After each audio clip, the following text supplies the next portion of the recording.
you feeling overwhelmed about the thought of future proofing your organization? Then you'll want to tune into this episode as my guest talks about different models and activities that could help you enhance creativity, innovation, EQ, and connectedness as you navigate the future of work. Let's dive in. Welcome back to another episode of The Leader Within. Today, I'm excited to introduce Joanna Kirke, CEO of Kirke Leadership, Inc. She has over 20 years of talent management, leadership consulting, and executive coaching experience. Given her experience and belief that every leader can make the world a better place by using empathy, creativity, and greater inclusive practices, I'm excited to have her share her insights with you. Well, welcome, Joanna. Can you share with us a story that has shaped the trajectory of your career? Whether it's one of those things where you're like, this actually made my career versus it almost broke it, but I overcame it. And that's how I got to where I am today. Yeah, thank you so much, Angela, for having me here. I think the work you do is amazing and amplifying diverse voices, first of all. So thank you. And second of all, yeah, I have lots of stories. I will say that in my 20-year career, I've had the pleasure and benefit of experiencing a lot of different things. So I worked in high tech during the boom and the bust. And that was fascinating from the standpoint of working in a leadership capacity in learning and development, only for people to think that they were going to be retiring at the age of 35 because things were going so well. But then the bust happened, and then I was thrown into the side of conducting like thousands of layoffs. So here I thought it was going one way with my leadership, and then was thrown into a very different path. I left to do my MBA and then get into financial services, also during an interesting time because it was the boom and then the subprime crisis. So that black swan event that took me once again from doing leadership development for a number of years into, unfortunately, doing a lot of layoffs. But I got to learn so much about leading change and shifting how we design our products and innovate more towards listening to the customer and using empathy and understanding for what is truly designable. So there were a lot of things like that. And then, of course, the pandemic. But once I left the corporate environment, I started with 7 different training companies just to really learn about the best strategies and tools out there for leadership. And with one of the clients is a mining client. And there were so many great leaders in there. I learned so much from them. There was one leader in particular, a supervisor, who was really upset with one of the learning activities that we were doing. And the activity was meant to stimulate a breakdown in communication. And this person became so mistrustful of the activity and the event because he could see himself feeling in this experience as opposed to seeing it as a growth opportunity. So he started to get very aggressive, verbally and physically, to me and the other participants. So this was a moment that really threw me off of my career trajectory and made me, second guess what I was doing. I was a little bit scared and also wondering, is this actually going to make a difference for people? So the person left the program and came back the next day, and he asked if he could address the group. And of course, I was very nervous to have him speak to the group. I did not know what else was going to come out of his mouth.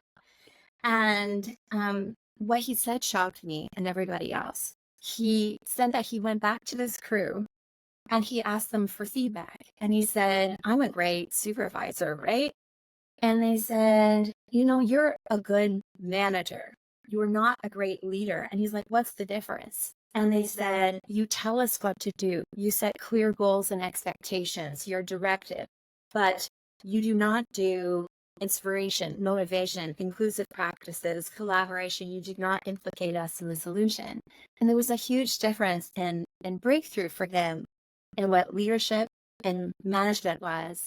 And when he recognized that, he decided that he was going to commit himself to the program and to truly being a great leader, not just a great manager.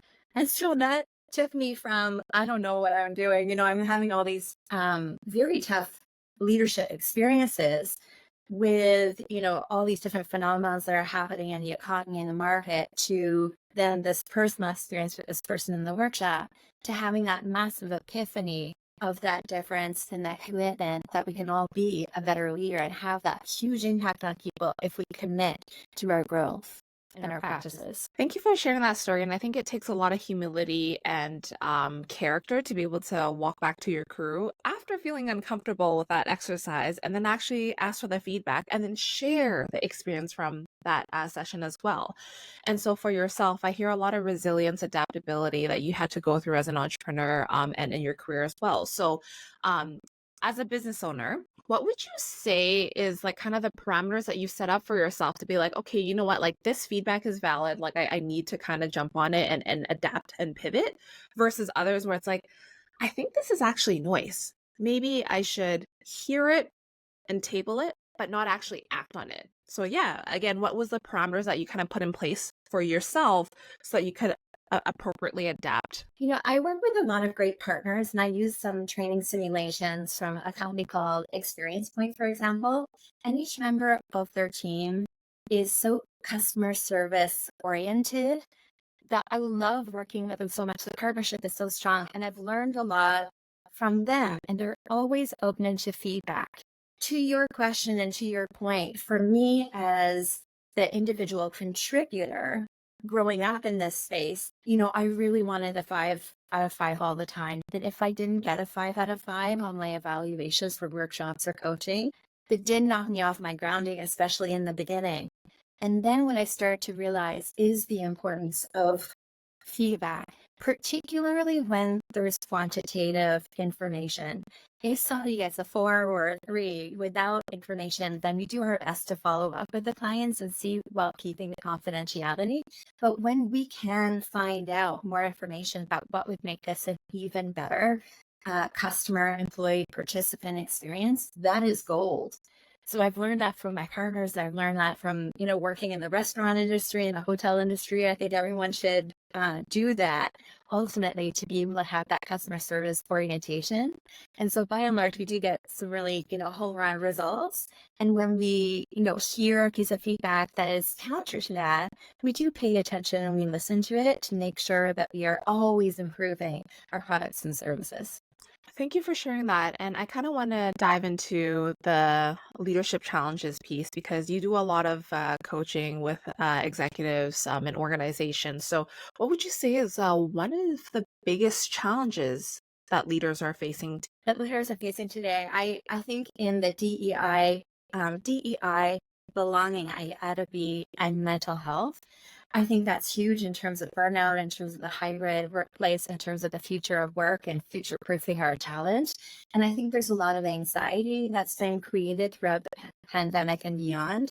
And I do think that learning and development is the place I'm so proud to play because I believe that it increases and upskills our talent so it can decrease that anxiety and really unlock our greatest potential and to feel more safe and moving forward together. So I do think that DEI and mental health is one of perhaps to call it the greatest challenge, if not the greatest opportunity for us to be on the right side of that. And organizations who are doing that are going to win, and organizations who don't are going to be left behind. I think the second thing would be the hybrid nature of the workplace, being able to truly effectively manage both your employees who are distant and those who are, right there with you. And I think there is quite a proximity bias that can take place that we need to be mindful of.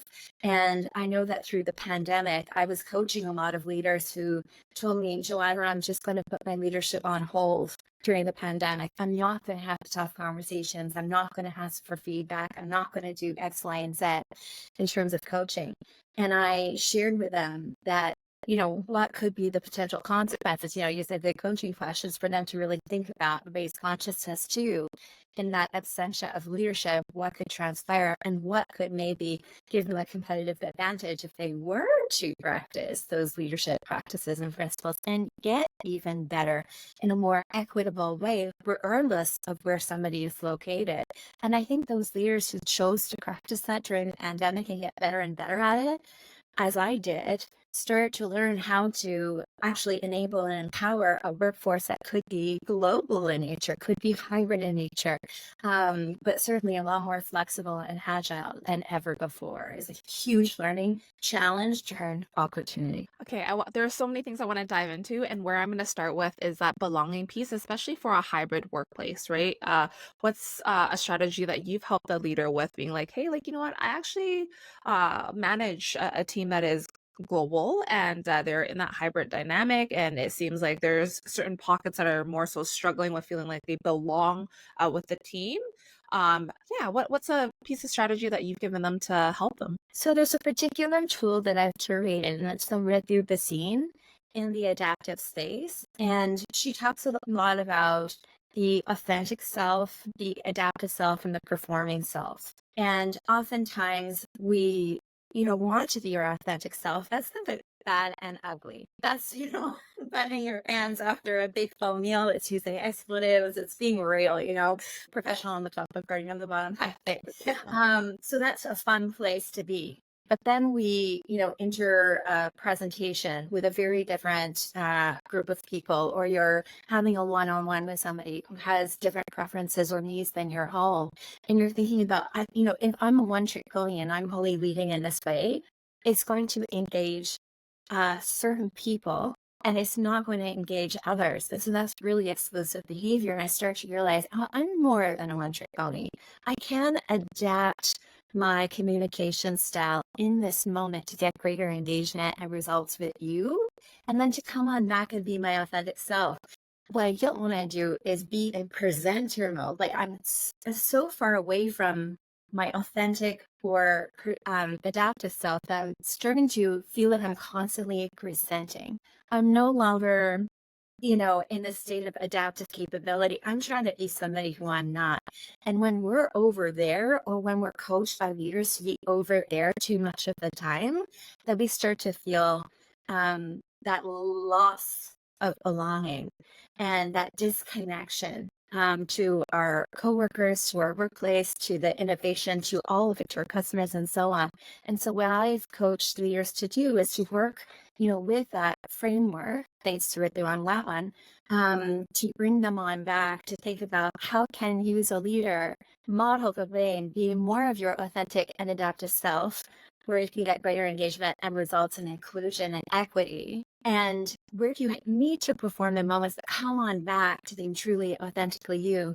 And also with your coaching, where am I coaching people to be over there in performing self, where I'm causing more harm than good? How might I help them come on back to play more in a space of authenticity and adaptive capability? When it comes to belonging and some of these more EQ related skills, I know some people are like, oh, I don't like the term soft skills, whatever it may be, right? Sometimes when you go to an executive and you talk about some of these interpersonal skills or EQ skills or whatever, sometimes they get triggered for some reason. They're like, show me the hard data, like talk about it in that way. And it can be really difficult to bring them on board with understanding the value of all these different things, right? So how have you created buy-in with some of these executives that are initially it's like, that's too fluffy for me, right? Even though it impacts the bottom line. Yeah, I mean, I think there's so much research and data, but you're right, there are still so many people who consider them soft skills. And I think even in the nomenclature, we have an issue. So I tend to refer to them as core competencies as opposed to soft skills, right up front. If we don't have these, we're not future-proofing our talent, and we're not going to have that competitive advantage because other people get it. They are enlightened and they are doing that. There's so many examples of this.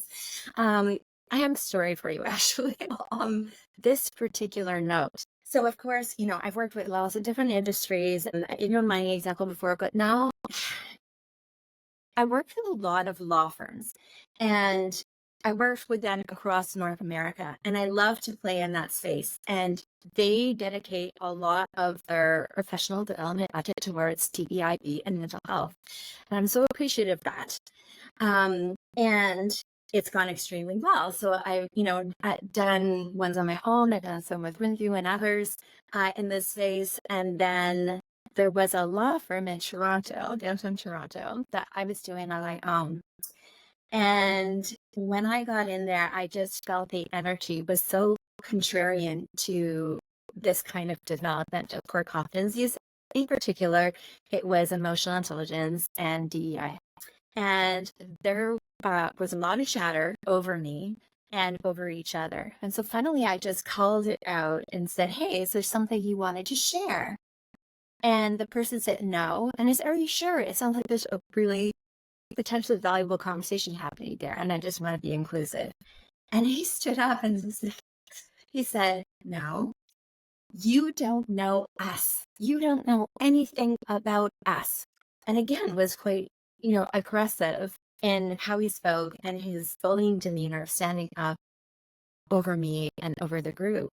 And I have been to prepare for that workshop. So to your point about quantitative measures, there are times where people listen to the social consciousness business case for things, and there are some times where people will only listen to the data and the numbers. And I just happen to have them. I happen to know who they were hiring, who they were not, what the demographics were from the graduates of the law firms. All of that, I just happen to know. And so I rattled it off. And I said, it pointed to the evidence of a glaring gap in inclusion practices in the recruitment. And I just said, what am I missing? And he said nothing. And he sat down. People congratulated me, shook my hand. The story goes on because there was actually a partner in the firm who unfortunately touched my colleague from head to back. I said, Joanna, is that wrong? I immediately turned to my colleague, took her out of the room, and took the opportunity to make sure that she was okay. I then returned, completed the session, did what I could to impact change, and left. And I called my dad, who's also a lawyer, and I said to him, Dad, I just had the worst experience with this law firm. And I told you I was, doing that with this law firm. And he said, yeah, I'm not surprised. I said, what do you mean? Why didn't you warn me? And he said, Joanna, do you just want to work with people who already get it? Or do you actually want to make the difference? And it was that moment where I decided I was totally going to give up on being an ambassador and doing the tough work. But it was in that moment that I realized I can make a difference. I did make a difference. I went in prepared both on the social consciousness side as well as the strong quantitative business case.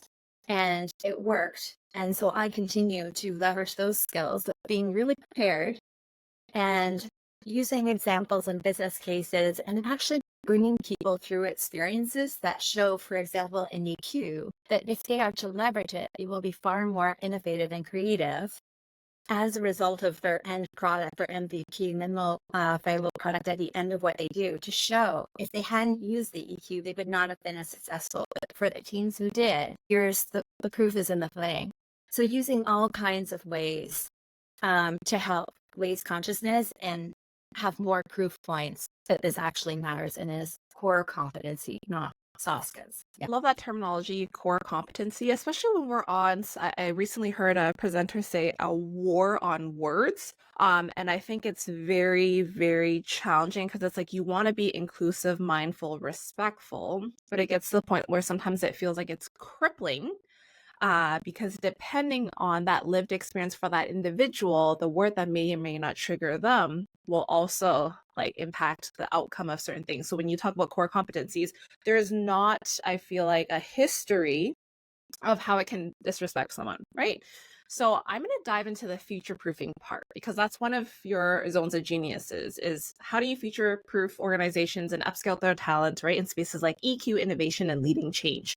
So for you, what would you say is like the number one trend that you're paying attention to right now that would equip leaders with maybe one thing as they navigate future proofing their organization? For me, it's the belief that each one of us is creative and that we have creative genius. And I think that as adults, we forget about that. And there was a study done at NASA as they were looking for adults with creative genius, and they were actually having some trouble. So they decided to go back and study children of a particular age. And can I ask you, Angela, what percentage of the children do you think they determined to be creative geniuses of this large sample? I'm going to guess 15%. 15%? Yeah. In fact, it's 98%. Can you believe it? Creative genius. Wow. When we're born. So 98%, that means the vast majority of us are born with it, says Lady Gaga. So all of a sudden, to your point, we start to lose this creative genius. Things happen, things get in the way. Our teachers tell us that we're not as creative as we should be, or we're not good artists, or don't pick up your crayon or draw inside the lines, or, parents says, like, stop asking me why. And so when they went back to study those same people as adults, you were more in the area of percentage of how many of them remained to be creative geniuses. So it was unfortunately about 2%.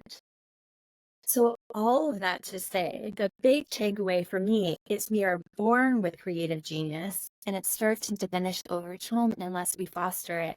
So I'm in the business, in my future proofing of talent and in building the capability for the future of work, is reminding people of their innate creativity, and that creativity must exist in every role and every function of the organization. So it's not just for the product designers, it's not just for product marketing, it's not just for the creatives and the ad agencies or the artists of this world. Each one of us needs to be creative in our thinking and to build our emotional intelligence or empathy to understand what's going on for our end users. So the listeners to this podcast, the people we're presenting to, it's to if I'm in human resources, thinking about the employee value proposition.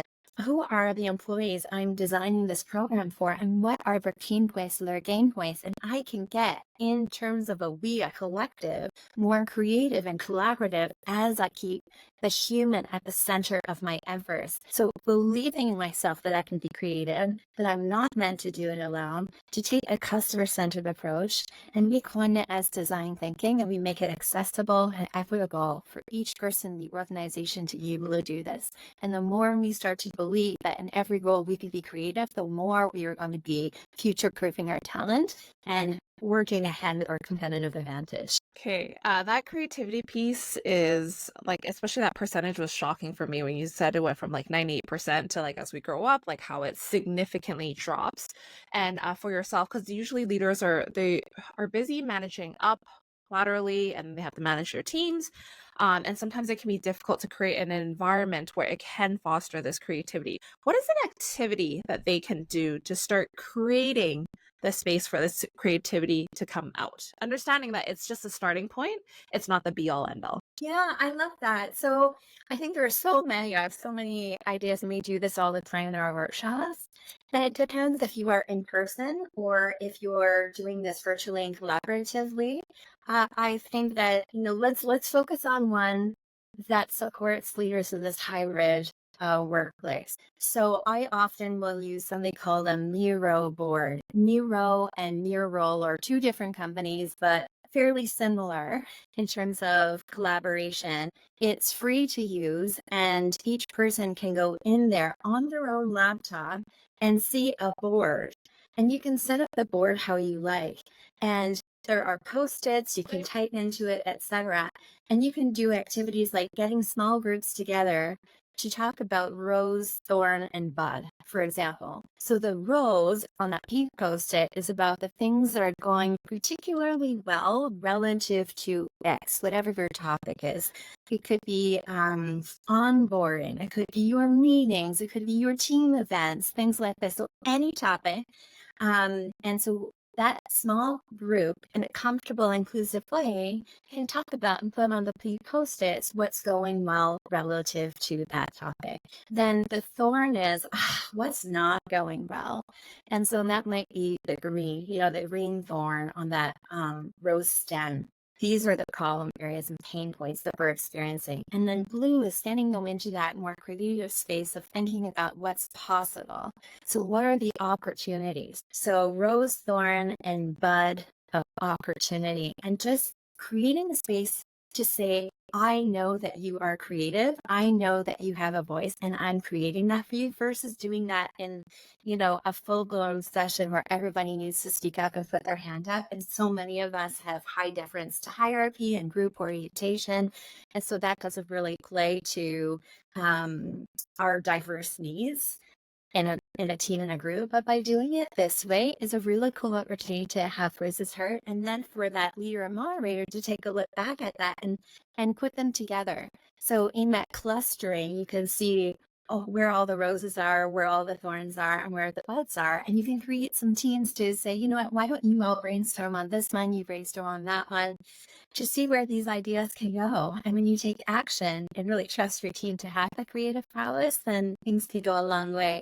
I think that's the activity, that's one of them. However, I would say that maybe even more importantly is the conditions that you create for creativity to flourish in any environment. So truly making people feel safe is incredibly important, really recognizing people who do take creative risks, having some laughter, sure, but making the weird wonderful. So say like, what's the weirdest idea you could come up with? I get them to brainstorm that. What's an idea that could get you fired, and brainstorming around that and make it safe to shoot for the stars. And then truly, not being a cliche, they can land on the moon far more creative than they ever thought possible. So when you start to create those conditions for it to be okay to leave, status quo and to draw now outside of those lines, and people will start to do it if they believe you and that they don't suffer consequences. In fact, they get awards for it. That's such a great way to ensure that the loudest voices and the most quiet voices, who are the I need to sit with this, can actually add their idea,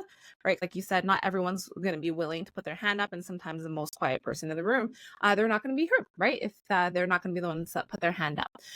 It's such an important point, and often we encourage people to do some brainstorming solo as an individual activity first, so they get that time to reflect.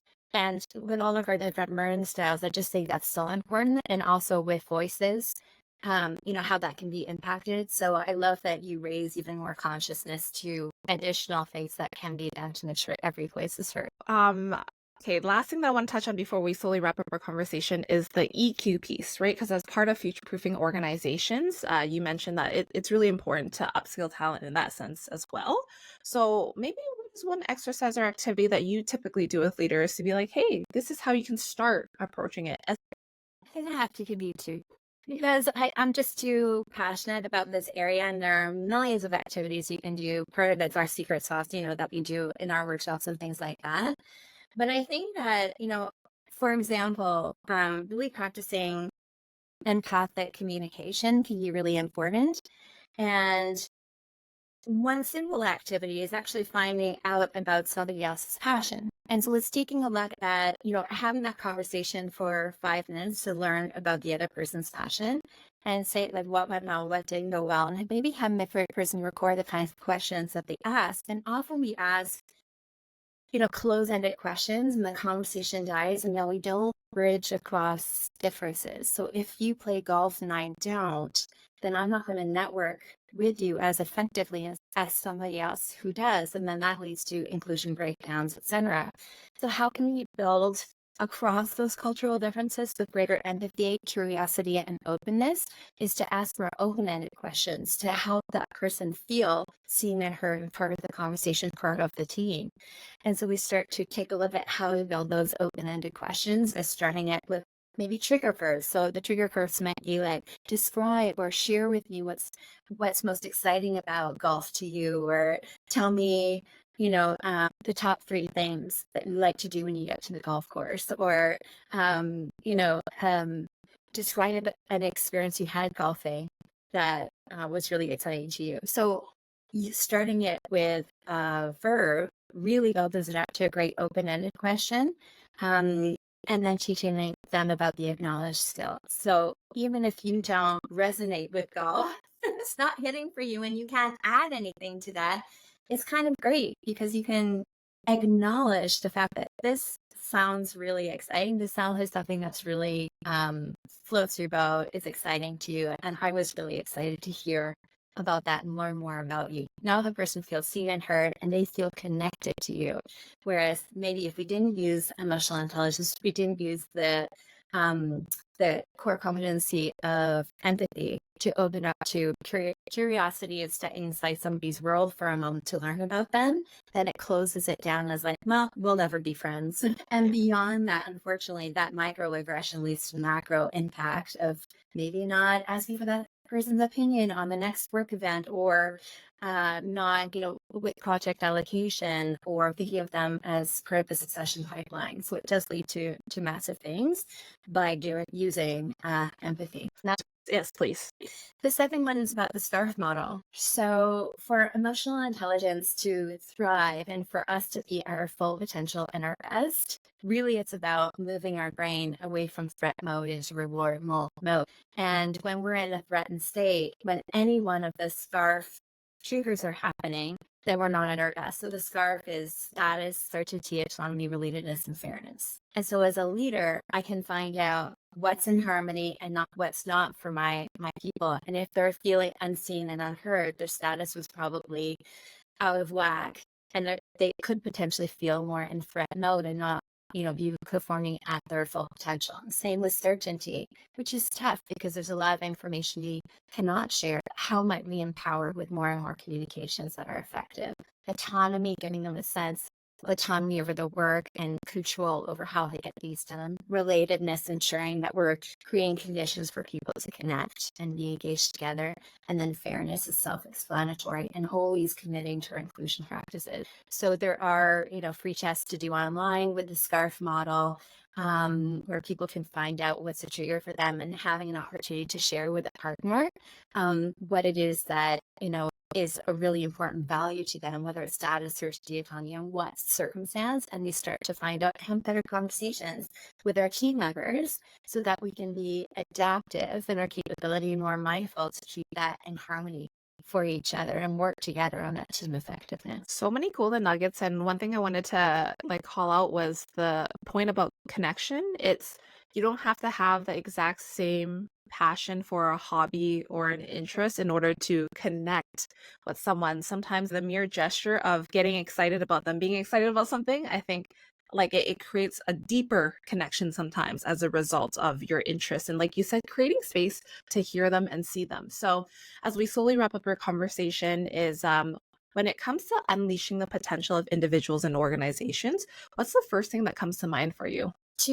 As a leader, to unlock the potential in our people, it is creating that safe space where people can thrive. It is creating that sense of belonging where people feel seen and heard. It's a commitment to my own inclusion practices and being open to feedback to make sure that I am walking the talk and doing what's right, not only for the group, but each individual I live with. And I think modeling the way for that feedback culture is incredibly important.